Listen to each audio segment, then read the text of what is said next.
Good morning, Desert Sands Unified School District community. This is Sean Webb. I'm your Director of Community Engagement and the Foundation for Desert Sands Educational Foundation. You're watching Classroom Conversations, and this is our 20th episode.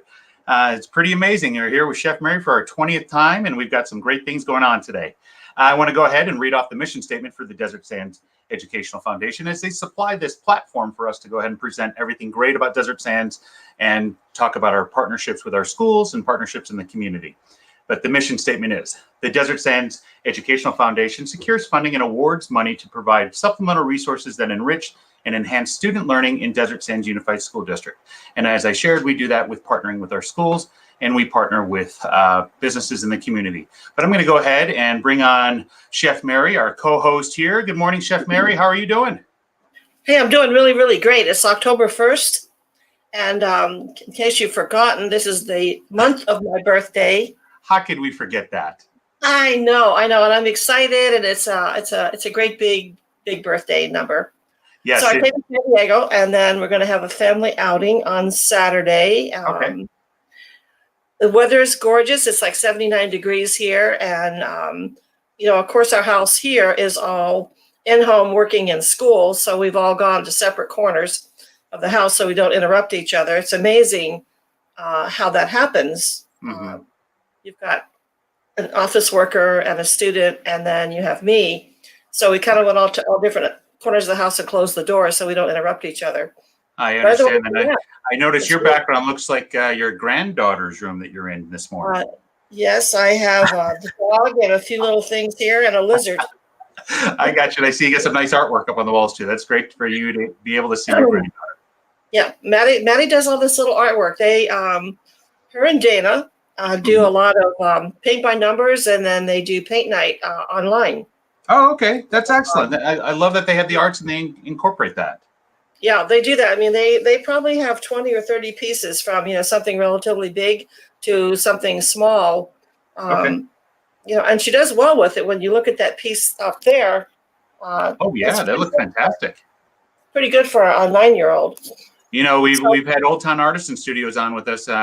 You're going to make me want to bring her over there when she comes to visit down in the desert.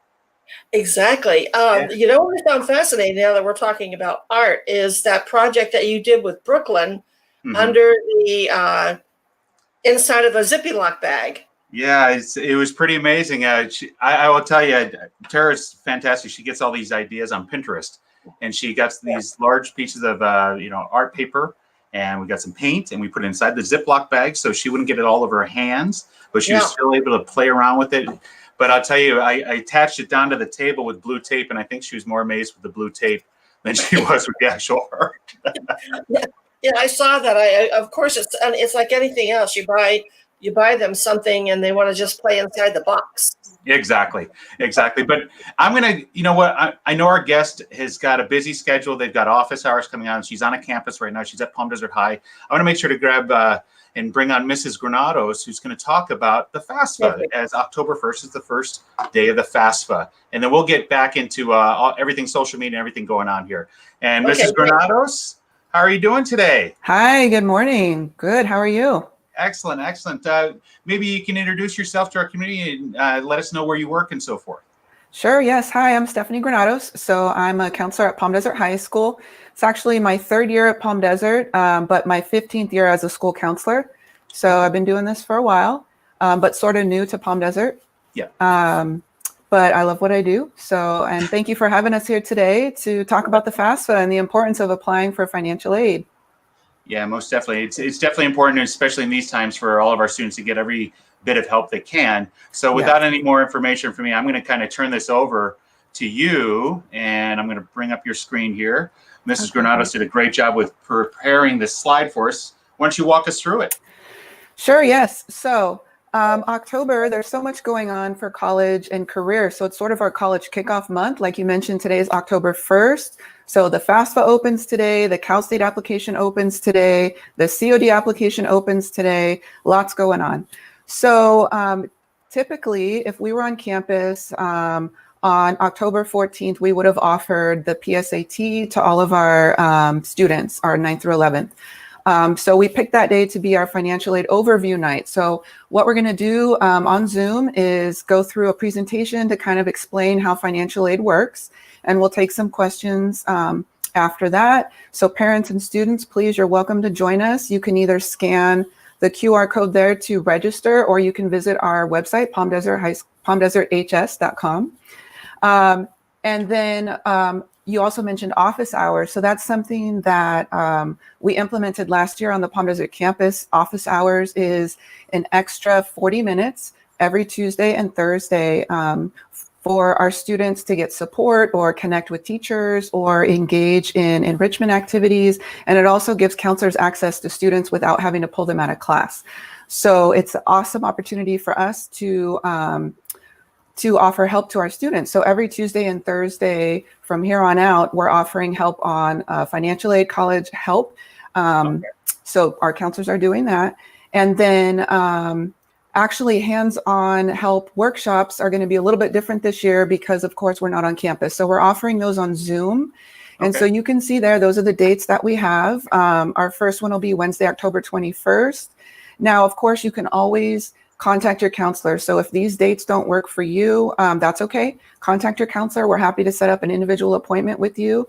Again, if you scan the QR code on that side, it'll take you to a registration form to pick one of those dates and times.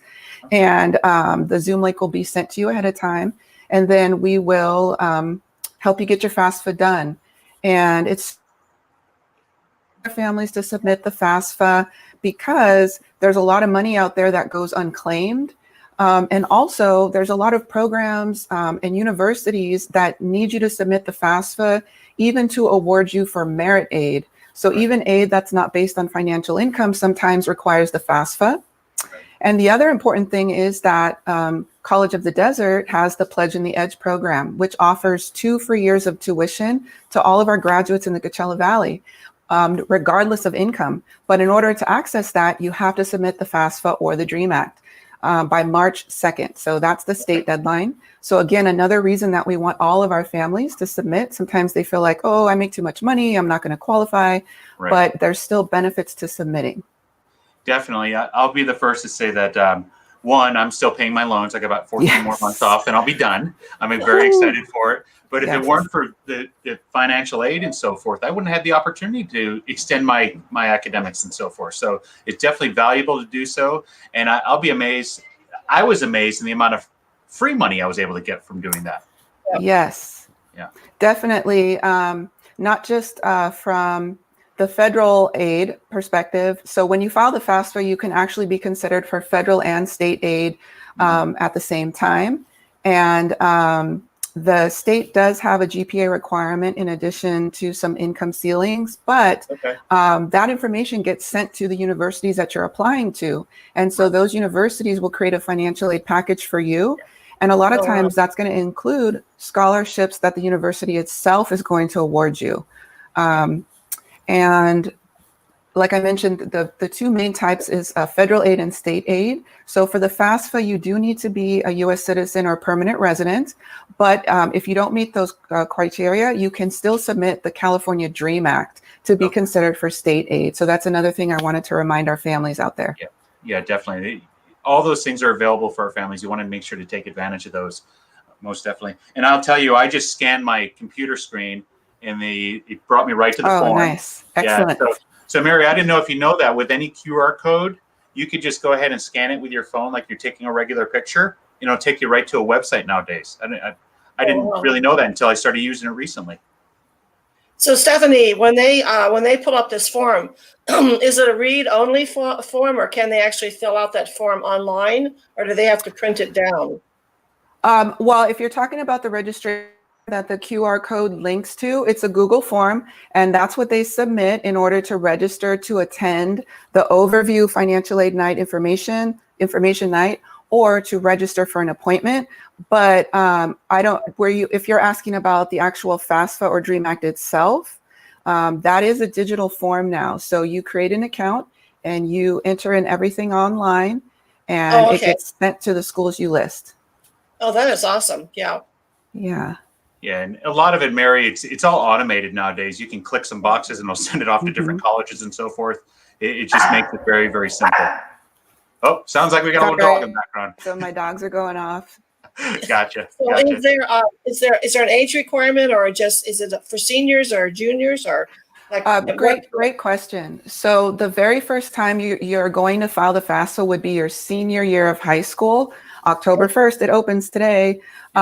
So seniors file. So you don't file before that. Senior year of high school, October 1st. And then every year that you're in college, you need to resubmit.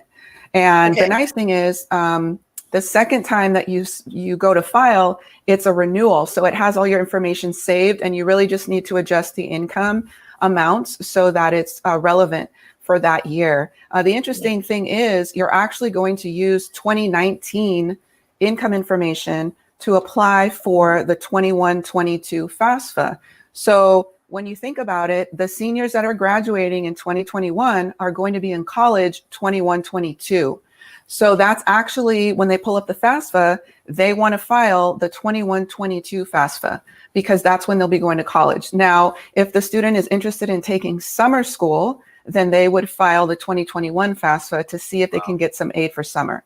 But yes, so senior year would be the first time. And actually anyone that's attending university, let's say that you're going back to school after a long time, you can also submit the FAFSA just to see if you qualify. There are some limits in the amount of aid that you can get, the amount of semesters, but it's always worth filing to find out. And Mary, I'll tell you, when I took my administration program, geez, this was 15 years ago, and I was in my 20s, I applied for federal aid at the time, and I was able to get some grants and loans from that. And it's silly not to at least apply. So Stephanie, are the income requirements based on the parent or the sponsor, or is it that individual? Say that they're already emancipated and they're working on their own and living on their own. Okay. Yeah. So told you she'd have good questions for you, Stephanie. Yes, I love it. So students are considered dependent for purposes of financial aid until they are age 24. They join the military, they get married, or they have a child that they fully support, or if they have been emancipated or have a legal guardianship. So there are some circumstances where a student could be considered independent at this time. And the FAFSA will ask, have you ever been in foster care? If you have a legal guardian, you're considered independent. So independent students would report their own income only. If they were married, they would report their income and their spouse.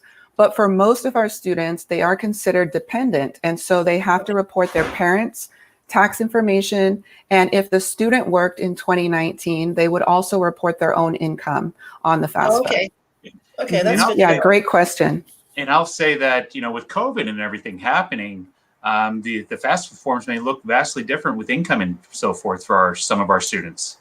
So one important tip, because you're actually using 2019 income information to submit the FAFSA, which could be different from 2020. Very, very different.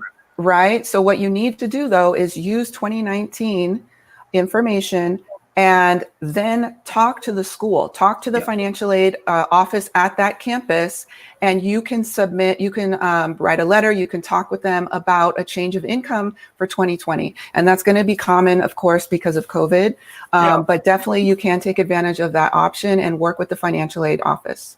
Most definitely. Well, Stephanie, I know you're doing you guys are really busy over at Palm Desert High with everything going on there. I know you guys have some great students there, great staff that you're working with. I'm going to go ahead and let you go here, but is there anything else that you want a last minute statement from the counseling department at Palm Desert, or anything that you'd like to say to our families watching? I will just say, welcome to college application season for our seniors, and there's a lot going on. If you have any questions, feel free to reach out to your counselor. Remember, we have office hours every Tuesday and Thursday, so have your Palm Desert High School students check those listings for available help out there, and have a great day. Thank you for having us. Thank you, Stephanie. Yes, thank you. Have a good one. Bye, Chef. Bye, guys. So some great information about the FAFSA form over at Palm Desert High. And honestly, that's just great information in general. Well, it's a shame that because you kind of actually have this free opportunity. And I think a lot of students kind of lag around, and, a lot of people don't really want to divulge their income or whatever. But these guys, it just gives them some free money, and some of these I know are ongoing stipends. One of the gals that came out of the culinary program, she not only got a scholarship money, but she also got an ongoing stipend for books and clothing and housing. And it really added up for her because it gave her an opportunity to really focus on studying instead of trying to have a part-time job. Right. And I think now she's a director with the state of California in one of the food programs. So, and I'll tell you also through the FAFSA program, by me filling it out in college, it awarded me, it gave me the opportunity to have a work study job where I worked right on campus. And I worked for the campus. I didn't have to leave to go off campus to work and so forth. So it gave me a job right on campus. That it was a pretty cool job. We had a daycare center on campus at University of Buffalo, and we were able to work in there and help out with kids and so forth. So it gives opportunities like that. And look I'm working in education, so it just kind of fed me right into that direction.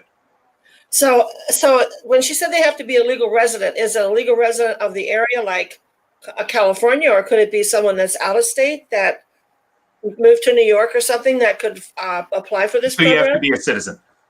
Legal resident. Okay. Yeah, and so forth. But no, and like I shared, we're going to have. We've afforded this opportunity to all of our high schools, all of our continuation schools, and so forth to come on and talk about their process and what they're doing. So I'll tell you, Mr. Wells and his counselors are going to come on later in the month. Ashley, her counselors are going to come on later in the month, and I've got it scheduled for Indio, Amistad, and Horizon as well. So you'll be able to hear a lot more information about the FAFSA because this is, as we said, it's very important. I'll tell you, each and every year, I'm not sure how it's going this year with the change in environment, but one of our groups out here, One Future Coachella Valley, does a contest every year with the percentage of your senior class of how many fill out the FAFSA. And I'm happy to say that Desert Sands for the last 3 years has taken that award out of the whole desert. Shadow Hills has done it the last couple of years in Indio High School as well, where they're getting a large percentage of their students filling it out. So that's really cool. Well, one of our students that we had a couple of years ago, he actually, I think he had his entire career at Johnson & Wales paid for. He just kept digging around for scholarship opportunities. I mean, there's a lot of them there. Like, I think his dad was retired from the military, and he had things from that. And because I know that program that he went to was way out of their budget. Right. And when he told me what he finally ended up, getting in scholarships, I was kind of amazed that it was just a simple process of filling in some paperwork. Yeah, and sometimes, I'll be the first to say that, coming from La Quinta all the years that I was there in Palm Desert, some people don't want to divulge all that information, which is perfectly fine. You don't have to fill out, but please know that you just put those couple of numbers on that document, you hit send with that form, and there's going to be thousands of dollars that you have opportunity for. Yeah. Do you think that they actually verify that information, or do they just trust that? Oh, yes. They do. Okay. Oh, yeah. They work hand in hand with Uncle Sam. It's the federal application, Mary. Oh, yeah. Yeah. Because I think one of the kids, when I was working with them, that there was no, tax forms filed, and they were kind of nervous about the whole process. Right. How to get through that process of saying, yes, I know, but we haven't filed or whatever. And unfortunately, there are situations and scenarios when sometimes, families don't properly file taxes and so forth, and they'll go ahead and the student will go and figure this out and fill out the aid and so forth. Yeah. And unfortunately, they won't qualify for the aid after that because there'll be issues with taxes. But we hope to, work through these things with our students. We want to make sure that they have open communication with the counselors that here in their school site, as well as open communication with the college they're going to. As Mrs. Granado said, there's going to be vast changes in income from 19 to 20 for some of these people. Oh, for sure. So we definitely need to make sure to have that communication line open. But why don't we get on to some other great news going on here? So I opened my email this morning. It was kind of cool. And I opened my email. It's like, oh, I got this invitation to go to this Coachella Valley Virtual Summit being put on by the Neuroscience Behind Learning and Engagement in Mathematics. Pretty technical, right? Oh, wow. Pretty crazy. Well, one of our very own from the district, his son, Dylan Robinson, Dr. Marcus Wood, our director of secondary curriculum, is going to be one of their special speakers at that Oh conference. my gosh. So talk about pretty cool, right? That is awesome. That should be a really interesting program. Yeah, it's later in October. It's like a 2:30 to 3:30. I haven't had a chance to go ahead and look at the registration and so forth, but I'm going to definitely take a look. If it's available for anybody, Mary, I'll let you know. Maybe you can go learn about some math and so forth. Help you out with your costing in the kitchen. Well, I'm sort of a math freak anyhow. I've always found that fascinating to break down, a whole menu structure, or I always want to know why and the percentages. And I always found that really kind of fascinating. And although math wasn't a major when I was in high school, because we only got a business degree, I think we learned bookkeeping versus math.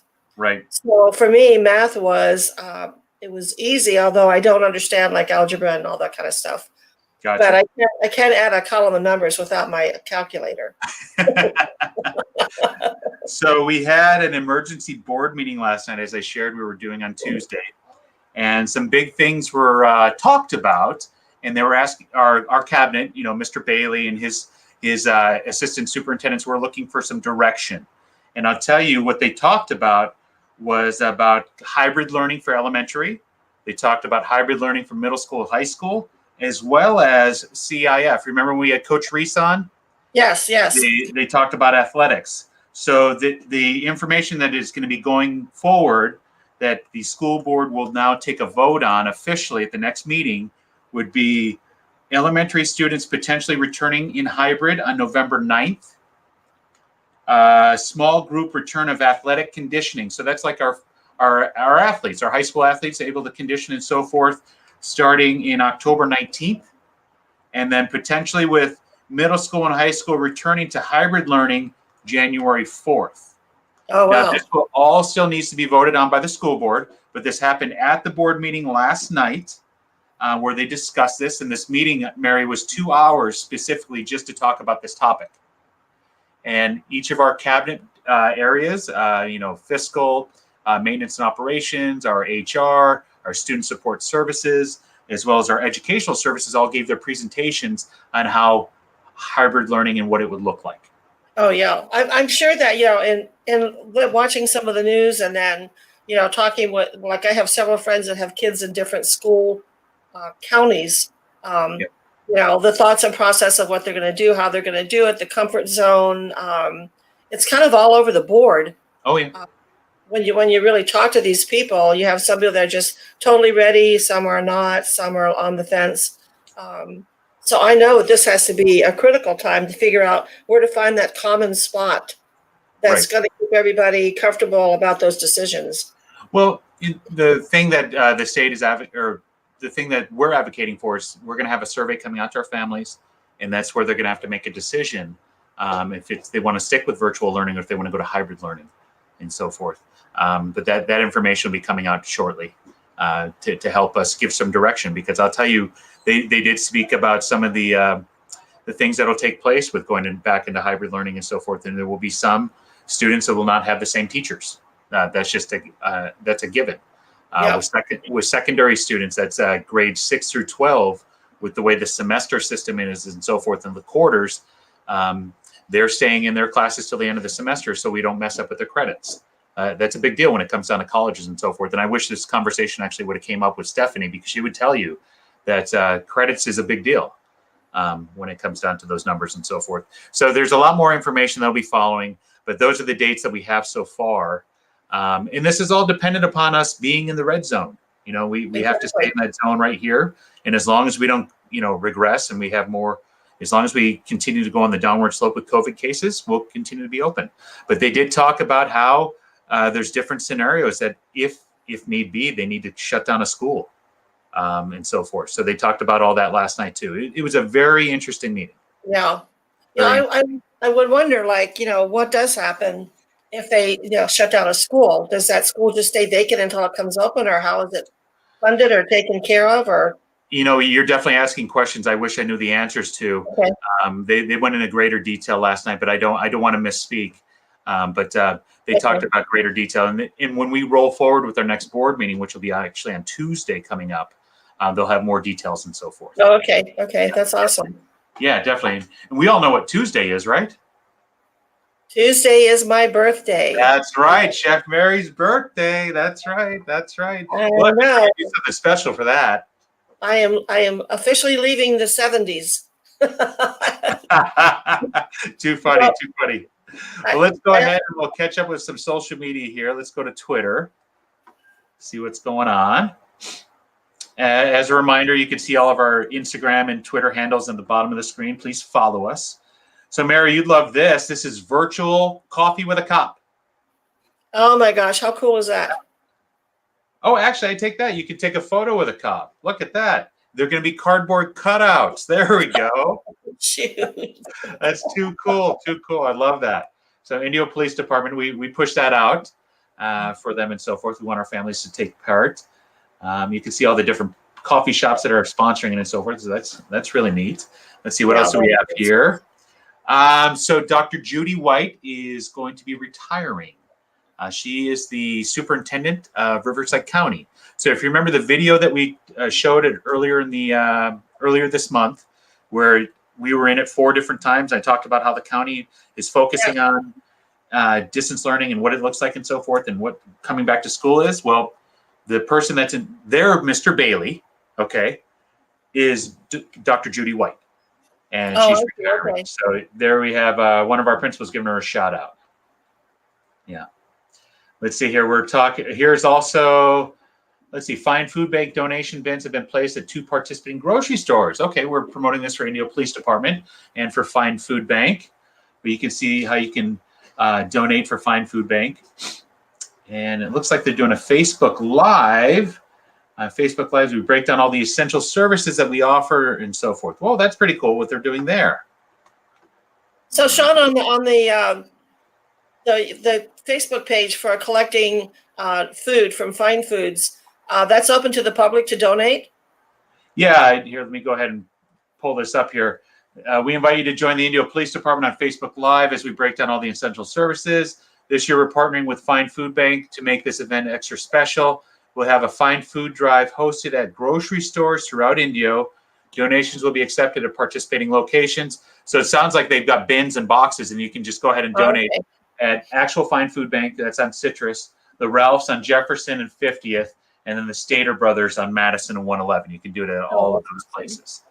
So the Fine Food, they also would distribute that to the public, but they're also supporting your lunch program, right? No, so Fine Food Bank, it's funny you say that. So Fine Food Bank will piggy bank off of our lineup. So, for example, at La Quinta High School, every other Wednesday, Fine Food Bank is in the bus lane up by where the flagpole was. Oh, but I see. I remember that. Virginia and her crew, every Monday and Wednesday, the nutritional staff is actually in front of the gymnasium. So you could actually come grab food for your child, right, in front of the gymnasium, wrap through the parking lot out in front of the gymnasium, and get right through the bus lane line if you want to. I see. Okay, that is really good. So you really can almost get a full day's meal or a couple of days' meals. Oh, definitely. Oh, that's awesome. So you can see Indio Police is really pushing the night out with a cop. And there you see it again. We promoted that for them. And then we also talked about the next big thing, the virtual college fair. And the next one coming up is October 12th. This is where we talked about you can go to this website, and very similar, we're interacting. People can interact the same and go ahead and put out text messages and so forth to the people in the presentations. And then you can see there's our classroom conversations from the other day. Oh my gosh. And then on Facebook, excuse me, let's see what's going on here. You can see that we went live earlier. Yeah, I liked your little countdown.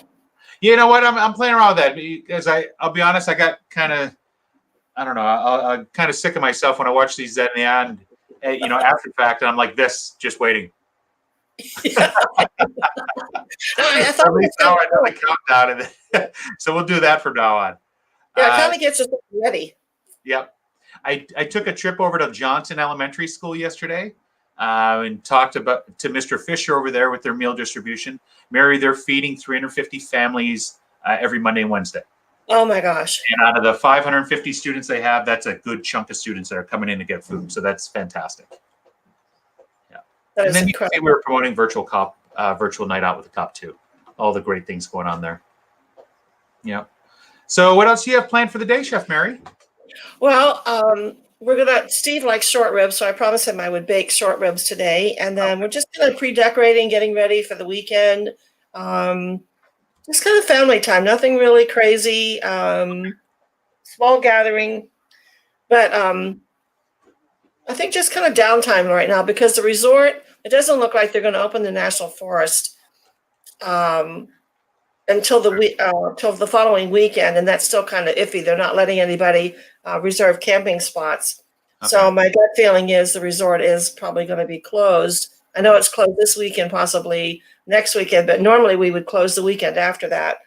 So they're trying to determine if it's going to be worthwhile to open for one weekend, actually for 3 days, bring everybody back in, bring all the staff in, bring all the food in. Have they figured out your whole winter program yet and what they're going to do with dining? No, I know. I think Mammoth said something about trying to open November the 14th. I don't think we've come up with a decision that I'm aware of, at least. I know that they're making preparations to be able to do inside dining.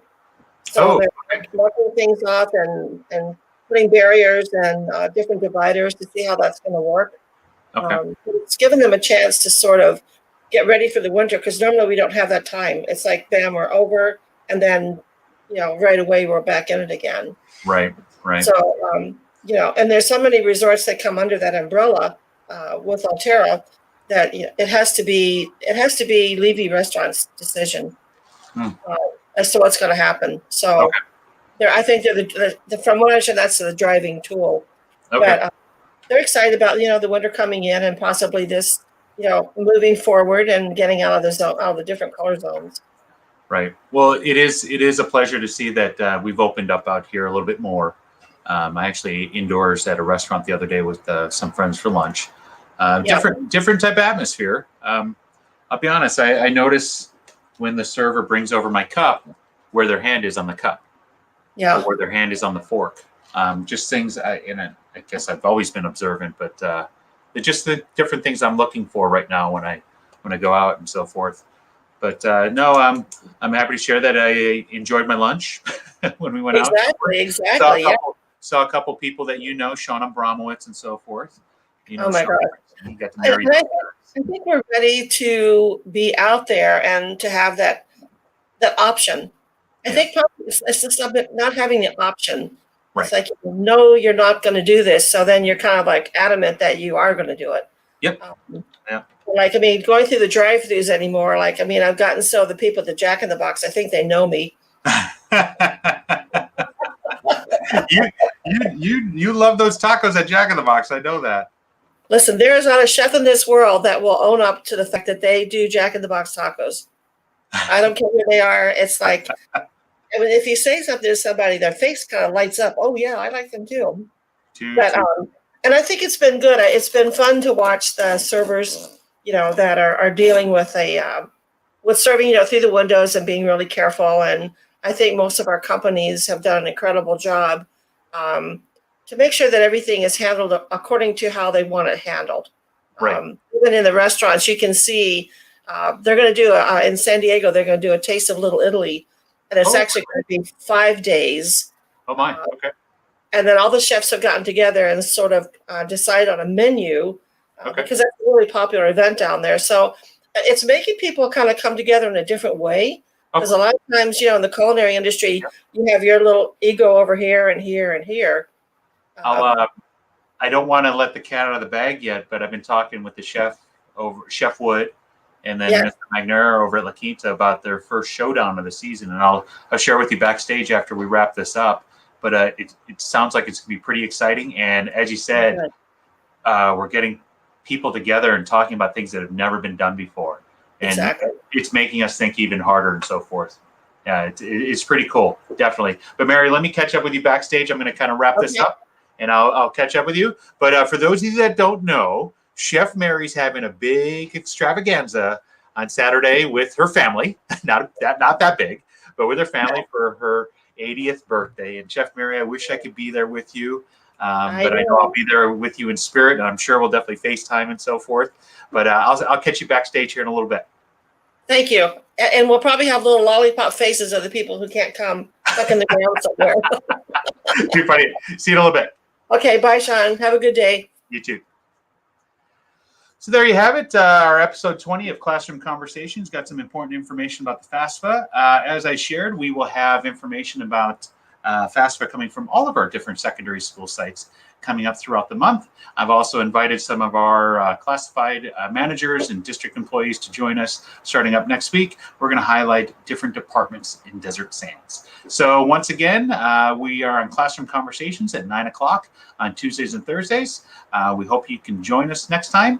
And until then, be safe, wear your mask, and wash your hands. Have a good one.